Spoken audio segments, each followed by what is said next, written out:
Welcome back to PR After Hours. I'm your host, Alex Greenwood, bringing you your weekly cocktail of PR and marketing tips that will help you and your business.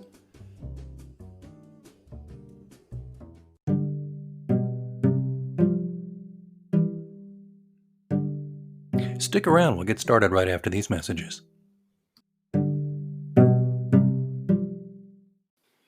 Hello, listeners. It's me, Alex, from PR After Hours. I hope you're enjoying the show so far. And I wanted to talk to you just for a moment about the way I get this show right into your earbuds every week. It's because I use Anchor FM. Now, I've told you previously that I've been podcasting since 2006, back when we used stone knives and bear skins and a couple of Dixie cups and string. Anchor FM has really streamlined this and made it simpler for people who don't know the first thing about setting up a podcast or don't have, time to learn all the pro tools and stuff, because it's all right here. First thing it's important to know is it's free. There are certain tools that will allow you to record and edit your podcast right from your phone or computer. Anchor will then distribute your podcast for you so it can be heard on Spotify, Apple Podcasts, and many more. That's huge. Distribution is a big pain in the butt, to be honest with you, so it's really great Anchor FM can do that for you, and you're not paying hosting fees. That adds up every month. It's everything you need to make a podcast all in one place, so download the free Anchor app or go to Anchor FM to get started, and be sure to join me in the virtual cocktail lounge on PR After Hours. Hey, what's the big idea? Well, we're going to find out today. Welcome to the virtual lounge, everybody. We're going to be talking to a longtime friend and colleague of mine, Michael Irvin. He's the big idea guy. He specializes and has for most of his past few years helping small businesses tell their story effectively. He is really great with the visual. He's really great with just hearing what's going on with the business and talking to people and getting a feel for things and helping them figure out what their story really is. And then, as I said, telling it very effectively. I can vouch that he has helped me with my business, and we'll get into that in just a minute. But first, let's welcome into the virtual lounge, Michael Irvin. Hi, Alex. How are you? I'm here. Oh, I'm fine. Surviving like everybody else. Yeah, it's a good time, huh? Oh, yeah. Yeah, it's been an interesting year, to say the least. To say the least. Well, let me ask you something. I know that you're, I don't know if I should say this, but are you leaning towards semi-retired? Are you still going full steam? What are you doing right now? No, well, as you know, my wife died of cancer here a couple of years ago, and because of her illness, I slowed it down a little bit to take care of her. And then after she passed, she left me in pretty good shape. So I'm kind of semi-retired. Okay. Well, I've got a couple of clients I still hang on to that have been with me for, one for 13 years. And so I take care of them and their needs. Well, that kind of says it all too. If somebody's with you for 13 years, that's pretty rare these days. So, well, let's go into this. The way I know you professionally now, we've just swam in the same pond for it seems like ever since I moved to Kansas City over 15 years ago. I can recall that distinctively great head of hair of yours, and at various various meetings and stuff like that. And that's gone now. Oh no. But the thing we did work together on, you actually did a logo and design refresh for my company, AGPR. Right. Do you remember that? Oh yeah. That's one of my highlights. Yeah, you did. Well, you did incredible work, and what I loved about it, Michael, was that you took something that I started with that I was okay with, but you had this wonderful process where you made this more about, you made the company more my own. I think when I initially started, it was more of a turnkey thing. It was like, I like these colors. I kind of like the idea of a yin and yang, blah, blah, blah. And I remember you looked at it and said, yeah, I can see why you want to refresh that. And then you said all these questions. You had this lengthy questionnaire. And I think you even said to me at the time, this may annoy you, but I have a lot of questions I'm going to ask you. before we get started, or before I get started, that is. And you know what? I stole that from you, and I want to tell you how I did it, Michael. When I start working with clients in a PR capacity, I have now kind of a lengthy questionnaire that I ask them to go through, and I often say to them, "This is going to annoy you, and you're going to say, why do I have to answer this same question 3 different ways?" But I said that helps me determine what's most important to you and what aspects of telling your story I need to focus on. Right. And I never could understand that because I've been criticized over the years for being annoying with my questions. But if I don't know what you're about or what your story is or what your attitude is or what your aspirations, your dreams or anything about you, how can I possibly translate that into an image that's going to represent your company? Yeah. Absolutely. And you know what? You, as I said, you made a believer out of me, and you did a fantastic job. And I still use your work to this day. It's been several years, and I love it. And as long as there's an AGPR, it's going to have that logo and that excellent work you did. So, Michael, Well, let's. do you remember the Hmm? path we went down? Oh my All the gosh. thumbnails, all the sketches that went on the wall, Oh man. Yeah. the Yeah. elimination process. You know, that's right. You really, it was very detailed. And but as I said, at the time you can get a little flustered because you got your business going, and then you got this person who's got all this process. But what I loved about it, though, is that you take all that time, and you're so caring about that, and you have such pride in your work is the other thing too. And it shows. It's a great process, and I don't see that process that in depth these days very often. And it's always stuck with me how you did that. And again, that's why I kind of stole that Well, idea from you. unfortunately, you've got offshore companies that for $5 will give you a logo. Yeah, and you get what you pay for. And Well, you do. You get a clip art logo, oh, yeah, which may or may not express who you are. yeah, yeah. And Do well, what do do you? you remember Hmm? me sending you a quick email about give me 10 words that describe you? I Or do was it three? recall. I don't remember Yeah, it well. became your tagline. That's right. Strategic, nimble, and smart. And Mhm. and it is my tagline. My gosh, see, you do remember well. This is good.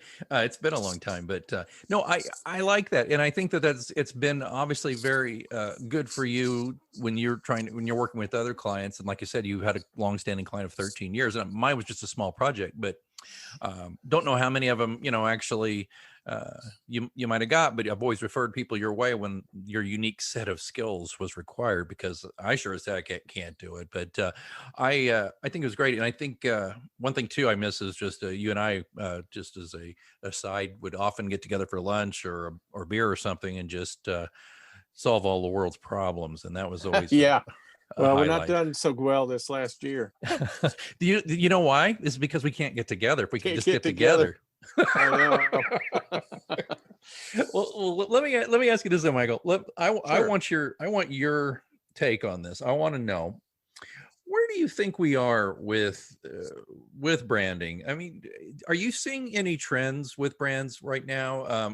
Or is everything just so completely in flux? I'm just curious what you're noticing. I know again, you said semi-retired, but I know you pay attention. Is there stuff out there that you see as a trend? Well, the trend over the last few years, I'm a high critic of it, is advertising hit its peak here decade ago with the standard advertising company, the brick and mortar thing with the fancy conference room and the 40-foot conference table and the big expense accounts and all that. And they were a dinosaur. Yeah. They moved slowly, they charged extravagantly, they lived high. And I worked for several agencies and there for a while. Every year I was getting out the door because we lost the account and the whole crew went with it. And the reason why, it was a psychological thing. Clients they would get troubled after about a year because all that was happening was they go in with the account exec. The account exec could lay stuff on the table, and they'd say, "Well, my wife doesn't like blue, so you're going to have to change the color." And the account exec says, "No problem." we'll do it. And then they come in the designer and I'd go, but I spent time figuring out that blue is what they need. Well, they don't want blue. The wife don't like it. Change it. Because they were just wanting the billables. That's all they wanted. They wanted the billables. Well, this sets up a discordant thing in the subconscious, like, why am I got them hired? They're not doing anything for me. They're just doing what I'm telling them. Right. So this got old. And then we had the downturn in 2008. And everybody's scrambling. How am I going to pay for my house on the lake? Because the billables are down and people are fleeing. They're going out on the internet and they're getting stuff done out there for nothing offshore. Right. And then freelance started booming. People who were losing their jobs started opening their own shops. They had low overhead. They were nimble, quick, and smart. Mm-hmm. You got caught up in it. I got caught up. Everybody got caught up in it. And that's where I think we've been trending now for almost 15 years, is that you're going to have these individual independent people who got ideas, who can quickly get in there and do something for you at a low cost. And they're working out of their basement. And what a brilliant idea. Who'd have thunk, right? It's so funny, Michael. I've told you this before, but I remember my last job before I went out on my own. And one of the reasons I did it a little sooner than I thought I would. But the boss drove me nuts because he expected me to, first of all, I'm a professional, but he expected me to clock in and out at certain times.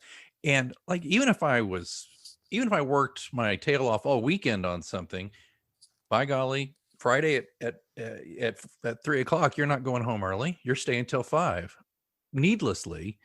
And I just remember that. But again, it's about billables. But for him, it was about, well, I'm paying you, and I want to make sure I'm paying you, and you're working every minute that I pay you for. And it was just, to me, that was so nonsensical. And it's the same thing. And that shop's gone, by the way.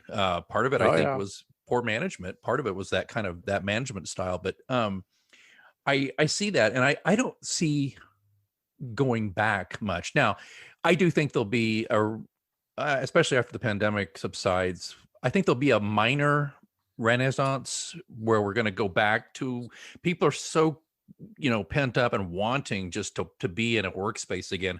I think commercial real estate will be very cheap for a while. And people I think you're going to see a boom when they get back in. So that means prices are going to go up. I think this is my thought. I don't know. Maybe I'm wrong. What do you think? Well, I think there's going to be, you're right. Everybody's going to want to break out. They want to get out.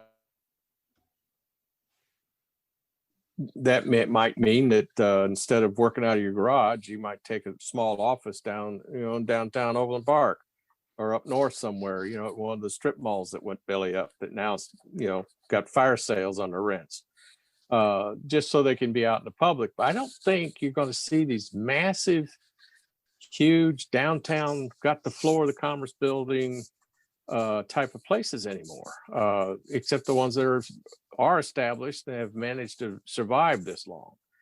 I don't think you're going to see new ones emerge unless it's in New York or Chicago or Paris. There's a lot of, I'm reading a lot of stories, it seems, lately, or at least it's popping across my news feed quite often, that about how the big cities may never really be the same again. You just mentioned New York and Chicago and San Francisco. A lot of those cities, a lot of the work is divested to places like Kansas City, where we have an excellent infrastructure, at least for the internet here, because we were the first Google Fiber city. But I'm wondering if, of course it's not over for New York City and stuff like that, but I'm just wondering, though, if we're going to see a new paradigm based on this, where, I was actually asked to interview at a Seattle firm to work remotely. They said, now we want to see you every now and then, but you can work from Kansas City and work with us. And let's just see how that goes. That was the terms of that. Now, and they even said to me directly, I said, that's the one thing about this pandemic. Had it not arose, we never even would talk to you because you don't live here, And they were talking to me too about, well, I mean, maybe I hope I heard it right, but I got, or maybe I inferred that they were also looking very seriously at smaller office space in the future. So there you go. Well, and that, our infrastructure, the way where it's come in the last 20 years, I think it's allowed for this. I mean, I'm sitting here, I just bought a new laptop, and this thing does everything but put me to bed at night now. It's faster than anything you possibly think,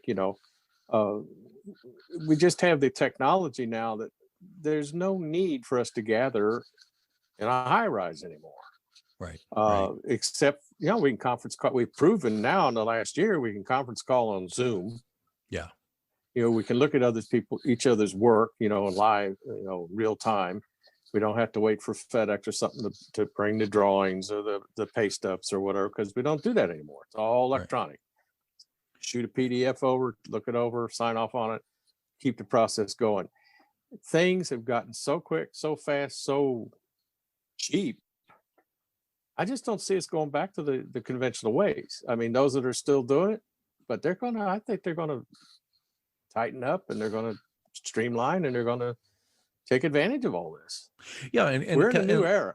Right. And to your point, customers are not going to pay that much anymore. They're just not. That's a great point. I hadn't thought of it kind of that way, but I mean, if I were going to an agency, and especially if they said, well, come join us in our office and we'll make a presentation. And I'm going there and the place is all, glass and mahogany and all, or they've got like, 2 beer kegs and a pool table and all the crap that, because that's what we got to do. We got to appeal to all these millennials, whatever. I mean, the first thing I would think to myself would be, well, right there. I mean, if they didn't have all this stuff here, I could probably get their services for half. But I do think we do miss one thing. And you know what? We already said this, and I'll throw this back at you. How about that? You and I just said we miss having lunch together. Yeah. So there is something lost when you don't have the camaraderie of being in physical proximity. Don't you agree? Oh, I do. I really do. And believe me, I've missed it a lot. A lot of my connections have been broken over this last year. And it's been hard case in point, I lost a friend that I don't know where he's at. He's dropped off the social media. It's been a couple of years since I've really made contact with him. And his Facebook's inactive, his Instagram's inactive. And this guy has been seen in TV commercials here locally because he's a male model. And I don't know what's happened to him. I got a friend of mine that is also a friend of his looking for him, see if we can find him, because he knows somebody. But when you lose those connections and you don't exchange ideas, you become, what's the word? Inbred? Stagnant, a lot of things, because you need that collaboration. So I think that's going to be the adjustment we're going to have to be making over the next months and years to make this work, is how do we get together? Zoom's good. Yeah. But there's still that human contact and the exchange of ideas over a beer, in a nice, establishment. Yeah. That makes all the difference. Or it's just kicking up in somebody's employee lounge or whatever. But I think those are going away. Well, it'll be very interesting the next couple of years to see how things go. Humans are social people, right? Social creatures. And ever since we gathered around the fire at the end of the day of hunting, we still have to get together. Now, we'll figure it out. Yeah. We will. There'll be organizations that'll pop up. Networking may see a resurgence. I don't know how that's going to be, but in some form, we're going to start getting back together. But I think we're not going to go back to gathering up in the big high rises. I just don't think that's going to happen. I think it's going to be smaller groups. What do you think about conferences? I was due to speak at several, including the Digital Marketing Summit, which was going to be one of my larger speeches ever, or talks ever. I was so disappointed I couldn't make it. What do you think of that? Are we going to do that again? Well, I think that's a good outlet. Everybody likes a good conference, whether they go to the meetings or not.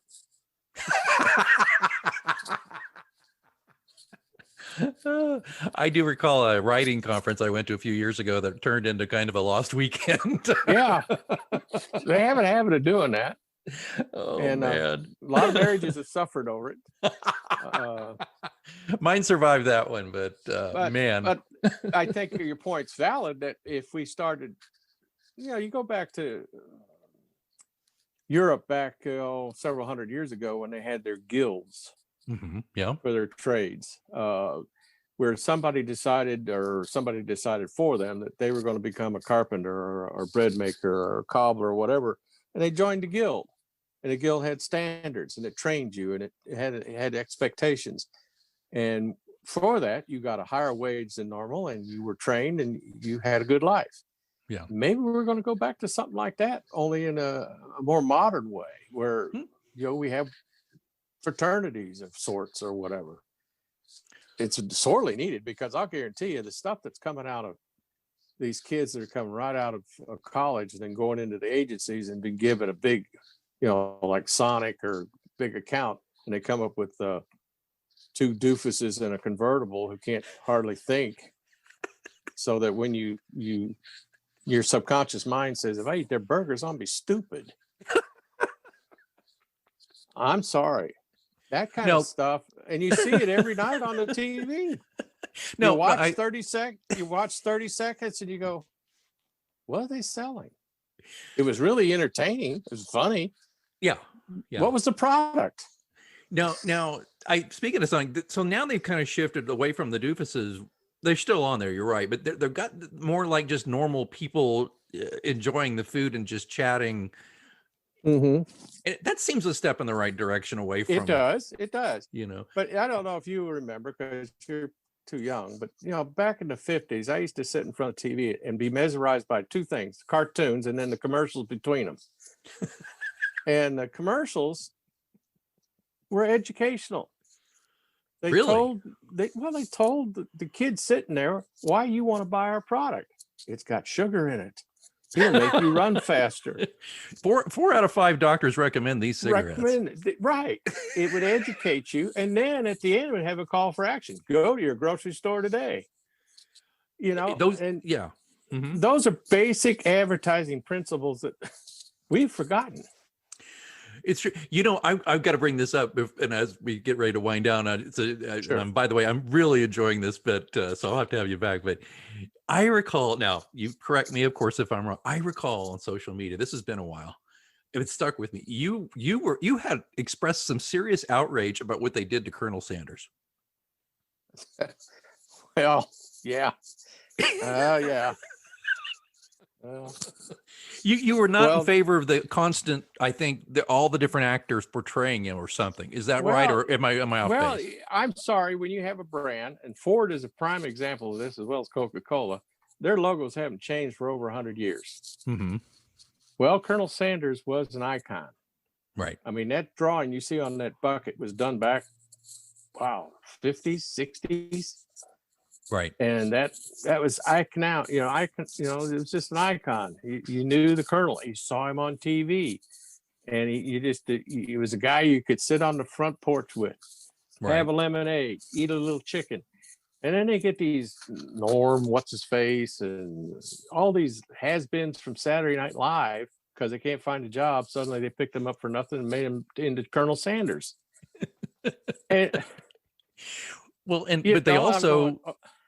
But they also changed the name too. They had to get the word fried out of people's heads. So it's KFC. Yeah. Okay. What's wrong with fried food? It's delicious. A lot of people grew up on it. and are often still around. I mean, I eat Kentucky Fried Chicken once a year. This is probably a very idiosyncratic thing, but once a year, because there's usually, actually, we even did this during COVID. We would go in the summer to the drive-in, and I would get a bucket of chicken to go to the drive-in with. Oh yeah, I know. Because it's good. I was just telling the person I was with last night in the conversation. I said, when I was a single guy and I had a roommate, one Saturday night we didn't have anything going on. There was no women in our lives or anything, no place to go. We went to churches. And we got a bucket of 22 pieces and split it. Wow.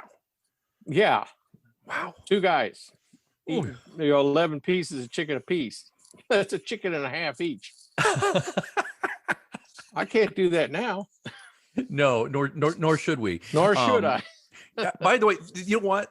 And maybe we'll have you back if you enjoyed this. But Sure. Burger King, for the first time in I don't know how long, just redid their logo. Have you Yeah. seen that yet? No, I haven't. Okay. That, you know what I'm going to do? I'm going to send that next time I have you on. I want you to evaluate that if you want to come back on, and let's talk about some of these. Let's talk about some of the changes to logos and stuff. I would love to do that. But and some of the refreshes are really good because they're doing some fantastic things with typography. Right. I have to admit is very good. And then of course you get into some of the things that have really become prevalent in our new culture, like progressive insurance and Geico. I mean, who thought a lizard was going to sell insurance? But man, he's become part of our culture. Yeah, and so is Flo from Progressive. Yeah, right? and Flo. She's Flo. Yeah. I mean, well, and Verizon started. Is it Verizon? It started doing it with that young lady. No. Or is that it? That's she's from the middle, from Eastern Europe. Lily. She's an immigrant. Yeah, Lily. Yeah. She's back. She's back. But I mean, when she was started out, I mean, she was, fantastic. But she's becoming quite the spokesperson. Yeah. And of course, the guy that did Can You Hear Me Now? I mean, he went away and jumped ship and went over to AT&T. And that was failed. That it just didn't come across because everybody goes, "Oh, he's a traitor." Well, because he came to speak.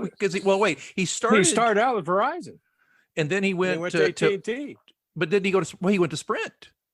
Or Sprint, one of them. I don't know. Yeah, but yeah. So I see that. Yeah. So see, that's the stuff. Okay. Psychological, Americans are kind of loyal to their brands, and when their spokespeople do that kind of stuff. I don't know if you remember John Cameron Swayze. I do. Timex watches. Yeah. That's all he takes sold. a licking. Yeah, man. It still keeps on ticking. Doesn't keep time, but it does run. Michael Irvin, if people want to, I know you're a man of leisure, but if people want just to maybe consult with you about their brand, how do they get a hold of you? Is LinkedIn a good place, or do you have a website? LinkedIn or Facebook, or just call me direct. All right. I will just point them at your LinkedIn profile. And folks, seriously, if you enjoyed this conversation as much as I did, this is how Michael works, though. How his mind works, and what can be really beneficial for your brand is because he will look for the kinds of things he's talked about here for your brand and help like he did with my brand, and help make it more incisive, make it more about what you really want it to talk about. But more than that, he's just a hell of a fun guy to talk to. Michael, thanks for coming here in the virtual lounge on PR After Hours. Well, I've enjoyed it, Alex, and I look forward to doing it again. You got it.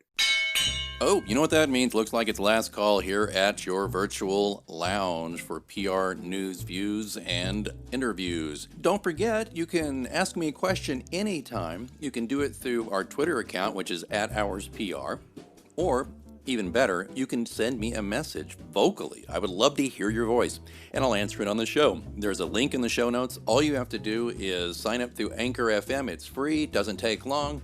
And you record your message, I get the message, I will play your audio, just give me your first name and the city you live in, and then I will answer the question to the best of my ability right here on the show. Don't forget to, if you're enjoying this podcast, you can support it and help increase the frequency and value of the show. Just consider being a sponsor for your brand or your agency, or just yourself because you're like, I like this show. Or just drop a few coins in the virtual tip jar. Either way, there's links in the show notes. Please check that out. All of that, of course, being in the show notes where you're listening right now, or at prafterhours.com. I see that they're turning up the lights. Last call is over, and I've got to clean up this virtual lounge. And until next time, I'm Alex Greenwood, and you've been listening to PR After Hours on Anchor FM.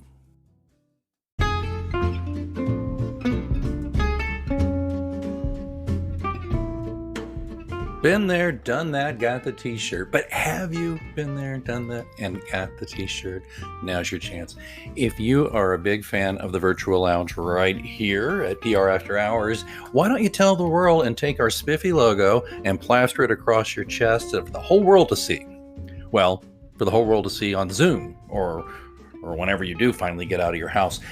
The PR After Hours tee shows that you're an exclusive member of the Virtual Lounge. It's a cool, comfortable, ring-spun, soft cotton tee.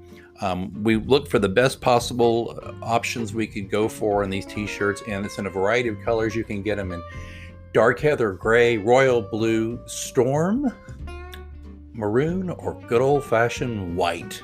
These are really comfortable shirts. We offer a premium unisex tee from extra small all the way to 4XL, and a women's slim fit tee, which goes from small to 2XL. They are a hoot, they look cool, and besides, they'll do what we love to do most here at PR After Hours, start a conversation. The PR After Hours t-shirt is available now on Bonfire. The link is in the show notes, and I hope you'll look into getting one. I not only think they look cool and be great conversation starters, but they'll help us keep the Virtual Lounge doors open. Thanks so much.